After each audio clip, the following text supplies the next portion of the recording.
There we go.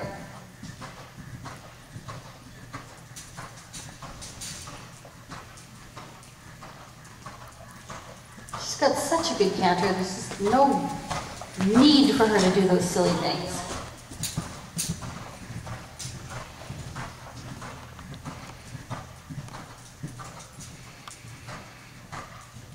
No, she didn't. Okay. The main reason I wanted you to try it was to see if it helped, if it made a difference that she'd be on a curved line. Yeah, that was better. Try doing another one right away, Kim. And make really, keep the inside flexion but without your inside rein. Don't hang on your inside rein in the downward transition. Right. And then again in this one, make sure you're using only the outside rein in the downward transition. Right back. So that time she did a good one the other way, and then that way she did a better downward transition. You know, I almost think the serpentine is a better place for her to do them. I do have to say, doing that, I'm able, she's not quite as easily to get away from me. Yeah. Turning. Right, keeping her busy. Yeah. So what if we leave it more or less the same? You don't have to do any more canter with her, but still the same, that left lead starting by going into the corner and tricking her. And then left 15-meter circle. And here's the thing, you can change this one to more of a serpentine loop too. You do the left circle and then just turn left through X. Yeah. Do the change and then do the right 15-meter circle. Let's do that. And then you lengthen stride, and then we do a 3-loop serpentine with 2 more changes. Because I think that's going to be more workable. I think almost as an exercise, it's going to be a good one for you to use to help work through that too. Right. Because at least this time you were getting, some of them were going okay. Right. Because when you did them on the diagonal, she was doing it every time on you. Right. Because I think she braces. You do have to watch your inside rein a little bit because she's strong. It's tempting. Yeah. And then of course she just kind of braces, and that's what causes that hind leg to go out. Right. So I think the serpentine, I think that's a better solution. Okay, yeah. We can always change it, right? Yeah, yeah. Well, we got a winner. I get it. Yeah, you're not going to have this problem in the spring. But on the other hand, why would we make something now that isn't working now? We want something that looks like it's workable now. Right. Okay, so that's the canter work taken care of. Okay.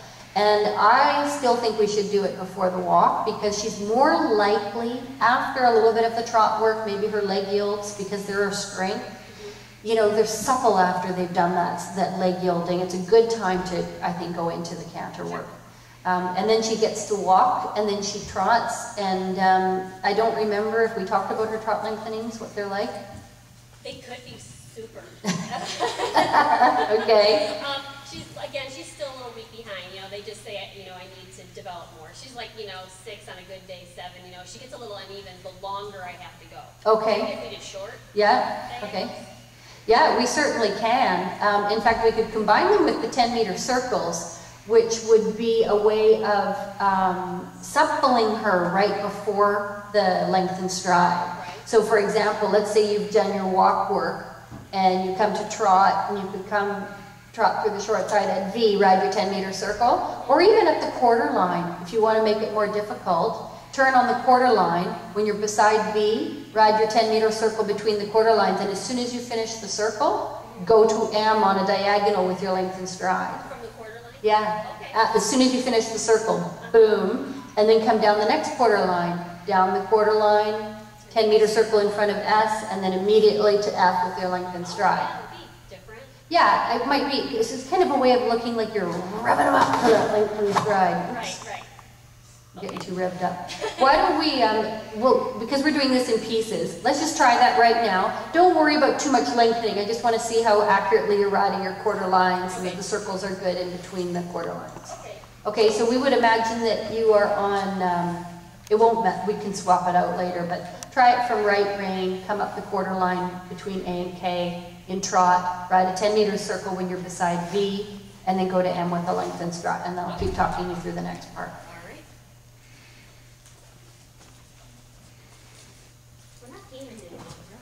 Yeah.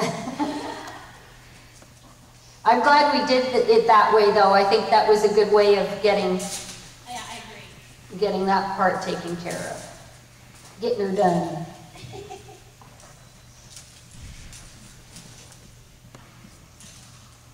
Oh yeah, I don't want to work for a living. Okay, so up the quarter line.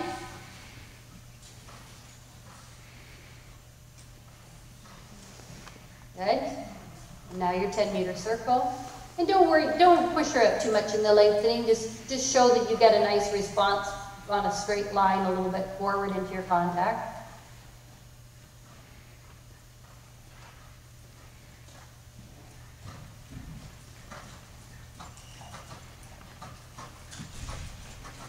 Right? And then down the next quarter line right away.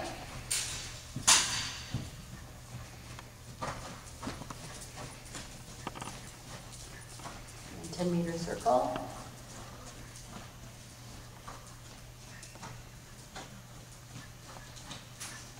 Good. And then to F, another lengthened stride.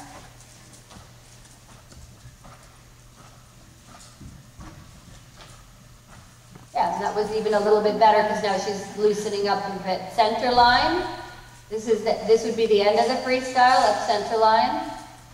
And if it's a day when your wheels are on fire, you can do a lengthened stride up center line, but only if you can stop. And then halted I. Okay, good.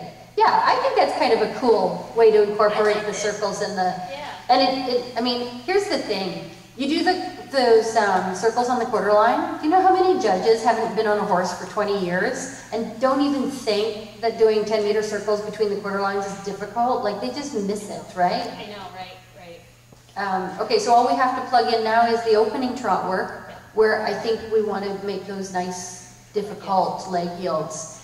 Now we could either do long ones like you were doing when you were warming up, Okay. or we could do a little bit of zigzagging. Do you feel that you have a preference? No, whatever you think would be more, would look cooler. Okay. And we're not going to do, let me think about, if you do a leg yield to a leg yield, and then a leg yield to a leg yield. Yeah, let's try a little bit of a zigzag. It's like what you do in an FBI level freestyle, but in half passes. If you, for example, come onto center line from A, from a right turn, do a leg yield just to the quarter line, and then do a long leg yield, see if you can take it all the way to M. So, A center line from a right turn. And you have to start it quite quickly on center line in order to have room for the longer one. okay.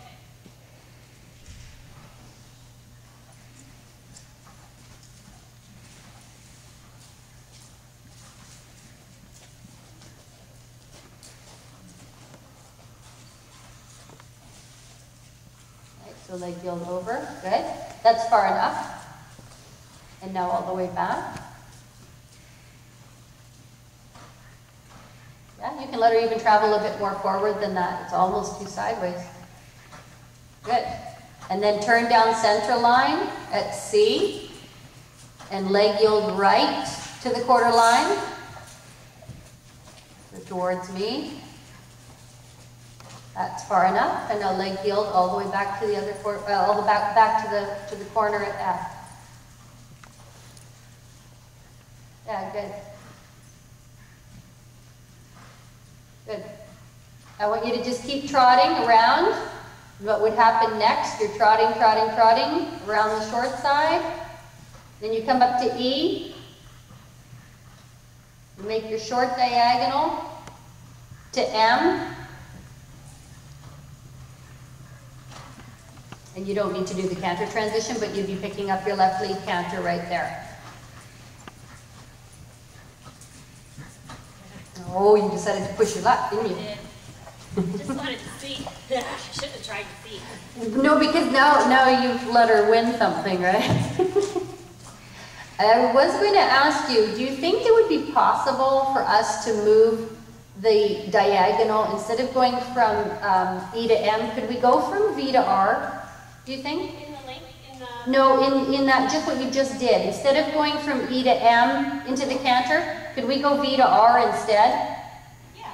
Because what that does is that mirror, that makes it exactly the mirror of the circle short diagonal, and it also means you don't have so much dead space after those leg yields coming around the end of the ring. Okay, so I finish my last leg yield, and then instead of going to E, I'm going to go to B. V to R, and pick up your canter either at R or at M. It gives you a little, it also gives you a little more room to pick up the canter. Okay, yep.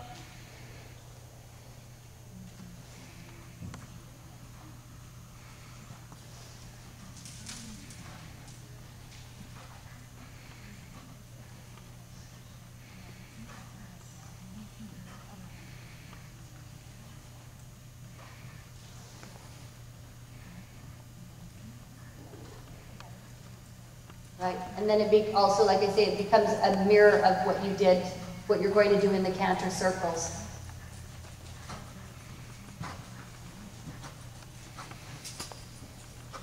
Good girl. I'd give her a pat and end on that. That's good. You know, she might be a little bit claustrophobic too. You know, like she doesn't like being pushed into corners and stuff. Because she picked up that canter much more easily with that. And you kind of leg yielded her a little bit there. That's fine. Do it. Do it. The judge isn't going to give you a mark for it because they've seen really big, steep ones, right? Right. If you need to leg yield her to get her to canter, do it. Okay. Okay, that would be super. And that's what always killed me in that first three, like to pick it up, you know, on the stupid short end. And, oh, you mean at A? Yeah. Trot at K, canter at A, and do a 15-meter circle. Yeah. Which is great, because if you don't get the canter, you blow the circle mark as well. Yeah. I had one judge say, honey, next time you put your hand up and you take the error and try again. I'm like, oh, I don't think I'm going to try that, no. If I didn't get it the first time. Okay. That'll be good. Yeah, I think we got her done. Okay, good. Thank you. And the only thing I want to mention is the way you're going to start the freestyle is you're just going to do the boring start. You're going to come in and halt at L, and you're going to go out and track to the right, just kind of a few steps straight, and then double back around so that you can come up at A and start with those leg yields. Okay. Okay? Great. And I don't know what you had said at the end. She has had this tendency since I've had her that she like sometimes takes off with me down the center line at the end. So maybe we will. You can lengthen if you want to, is what I said. I didn't say you had to. Okay. Is if you could if you want. She just does it. So. Oh. Okay. I don't know what her. She always halts really nice at exit and stays ready to get there. So. Oh. Well, it's good that we've got her halting at I at the end, because that will actually be good schooling for her not to anticipate the halt at X. Okay. Okay, so I've got your email, so that's no problem. I'm going to write all this down with the choreography, and then I'll send it to you, and we'll get working on the other freestyle as well. That'll be fun. That's memoir, right? Yes. Yes, okay.